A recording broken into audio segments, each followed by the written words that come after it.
Therefore, you don't have to guess at the end of an American movie. You know the ending. Superman lives. Right, exactly. And so, right, the sense of seeking self-fulfillment as the ultimate aim, and as the and this kind of in the face of of evil, turning away and clearing a space for. So what I would say is though that may kind of, I think that creates a kind of interesting, I don't know if it's a tension or if it's an interesting elaboration of the overall metaphysics, which involves a kind of a progressive view of history. So there's a sense in which your work is the part of a particular moment. Now, do you see it ultimately as being superseded, or do you think that you've reached an absolute moment where there's no more going to be more progress? Good question. Okay. Well, you mean progress of humanity? No, of our understanding. Okay. Of our understanding. I think the level of understanding is linked to our level of consciousness. In other words, at our current relative state of consciousness, I believe this is pretty much the best we can do. Okay? At the level of consciousness of 1250 BCE, Matan Torah, okay? And don't excommunicate me right now, wait a day or two. That was a level of consciousness of that time, that was the best that could be done then. But 1,000 years from now, the level of consciousness will allow the metaphysics writers to take it a step further. Now, this is not a minor matter, quest for potential, that I would go for my potential. I try to get my kid into NYU Stern School of Business. It's much grander than that. The fuel of a car, let's say it's petroleum. The fuel of a human might be food, might be blood, might be emotional fulfillment. But what's the fuel of the cosmos? And I believe that the fuel of the cosmos is this grander, overarching potential. That's what makes it roll. That's what allowed it to escape from the void. So on so many levels, it's the potential for butterflies. The world could live without butterflies, but potential for extraordinariation, potential extraordinariation of butterflies, of beautiful sunsets, the potential for intellectuality, science, truth, art, music, education, chinuch, teaching the children, good deeds, masim tovim. All these interrelated potentials, in my humble proposition, my non-humble proposition, are the fuel of the cosmos. And I've been thinking about this problem since when? Since I was 7. Because when I was about 7, it was 1957, my father's family had escaped Berlin, 1938, pre-Holocaust. But around 1957, even though it was about 12 years later, lots more of the atrocity stories were coming out, 12 years later. And frankly, I was subjected to, incorrectly, to all this intense information. And being a good 7-year-old, I said to myself, 2 questions: where was God and where was man? And I was a good boy at, minor Orthodox Yeshiva, Dov Revel, Forest Hills. And I hear all the talk, and I hear all the talk in shul, and I hear the talk at the Shabbos table, and everyone's serious, everyone's sincere. Clearly no one has a clue. No one doesn't have a clue. There's not even a hava meter. There's not even the beginning of an answer. So you say, well, maybe Rabbi Luban in Forest Hills doesn't have an answer. Maybe my father, Andrew Jack Birnbaum, was expelled from high school in Nazi, he doesn't have an answer. Maybe my slightly abusive 2nd grade teacher doesn't have an answer, but certainly out there must be an answer. Then I go on, and I go to one academic institution after the other. I'm reading the magazines, I'm looking at tradition, commentary, midstream, I'm going to lectures, nothing doing, nothing happening. I end up in Boston, in the Harvard University campus. I go to Harvard Hillel to hear the lectures. The top guns are at the lectures Friday night. One is more inspiring than the next, but no one has a clue. Still no one has a clue. As we both know, at some point you say to yourself, well, maybe I should do this myself. And so my working proposition, actually, I'd say roughly from age 10, 11, that if there was an answer, it was probably relatively simple, but sort of at the tip of our nose type of situation. that it's sort of there, but we don't see it. It's too close at hand. But I also suspected, and maybe this is a self-fulfilling prophecy, that Judaism, as we knew it, might or might not survive this metaphysics. I suspected it might be a close call. And it turns out it's a close call. But it turns out it weighs towards that it does survive with quite vibrant vitality. In fact, I believe it's strengthened by the metaphysics. And the question, that's a parallel question, what's the common denominator of the universe, of the cosmos? Is there a common denominator? In you, in the lion trying to go after the gazelle, in the neutron and the proton, is there a common denominator? And surveying the scene, again, a common denominator which I find, which I discern, is this quest for potential. And quest for potential can mean different things to different people. And it's evolving, even in my own mind, exactly what it means. Obviously, if it's an infinitely powerful dynamic, it's hard to get your arms around it. That's why I use the chapter 120 Guardian Angels to try to get my arms around it. In fact, it took me 15 years to write book 2, to start book 2, until I came up with the theme of 120 Guardian Angels. It was the only way I could possibly start to get my arms around it. Now, I want to put one little point about it. Right.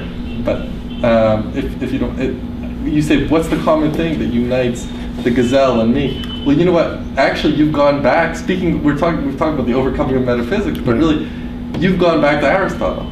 That's Aristotle's point. Aristotle's point is that we are all striving to fulfill our ultimate goal. That's fine. Right? Our ultimate potential. To whatever extent Mr. Aristotle and I are in agreement, that's fine by me. But what I believe his metaphysics fails, fundamentally fails. With all due respect to his illustrious legacy. I think there is another sort of issue here, and it still sort of revolves around this question, again, of the definition of this thing that you're calling potential. Quest for potential, right? Yeah. But the quest for potential assumes that there's all these potential things that can be fulfilled. Right. And I would say, by the way, when you're talking about a person, self-actualization or something doesn't mean for you, how I can go to the latest, Club Med or something like that. This is where we're talking about serious, valuable goals that human beings and that culture and even the animal kingdom and the physical world can try to somehow aspire to in some kind of way So the point that I'm making is that this thing that you define as what is like in everything, because you have a sort of, as we call, panentheistic view of God. Exactly. So now, this thing which is the potential, the problem is that actually it's the actual and not the potential.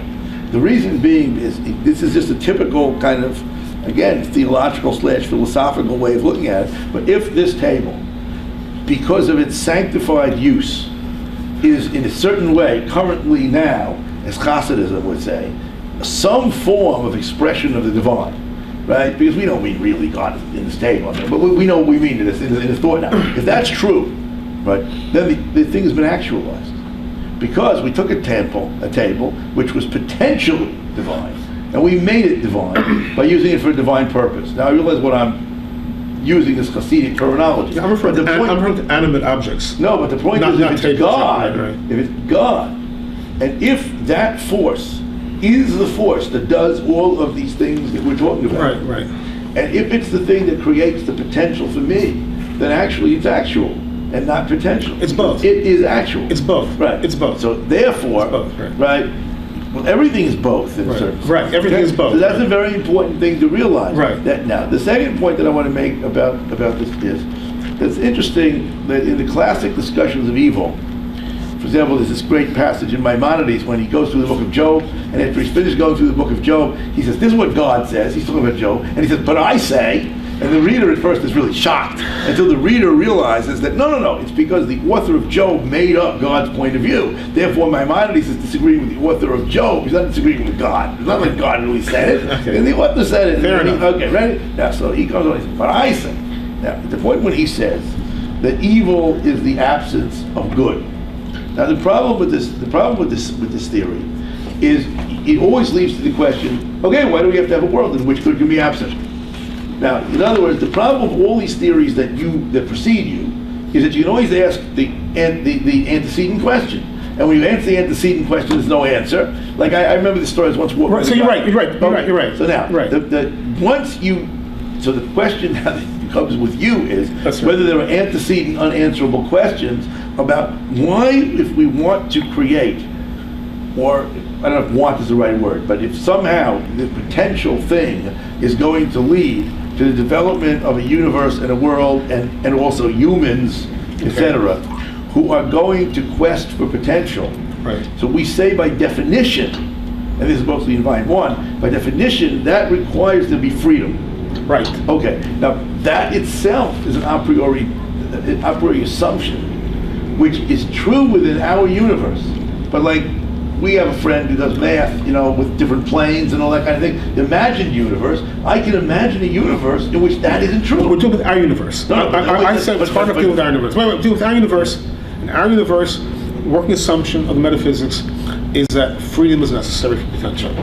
Does that address your... Oh, I agree with you 100%, but Okay. the problem I have is, since I could imagine, if you are this whatever we call it, divine potential, Right. which is going to actualize a world, you could actualize any world you want. Like the Midrash says that God created these ones and he got rid of them because they weren't any good. So the point of the matter is, you could actualize a different world. Okay, stop. Okay. I mean, with your permission. Right.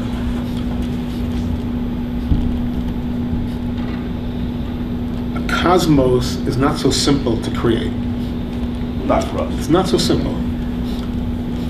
Even for quest for potential, even for the God of Israel. It's easier said than done. And it's my working assumption that this is the best quest for potential / God of Israel could do. Yes, ideally, we'd have a cosmos without evil. But that might not have had the traction. That type of underlying architecture wouldn't have had apparently would not have had the traction to escape from the void and to be ongoing almost as a perpetual motion entity, ongoing for billions and trillions of years. So, But that's an a priori assumption.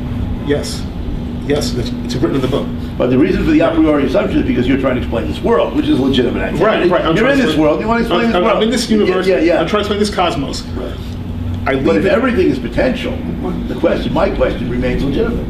So we're dealing. It's hard enough dealing with one cosmos at a time. It's hard enough writing metaphysics for this cosmos. In this cosmos, and coming face to face with the Holocaust, and my family was not immune from the Holocaust.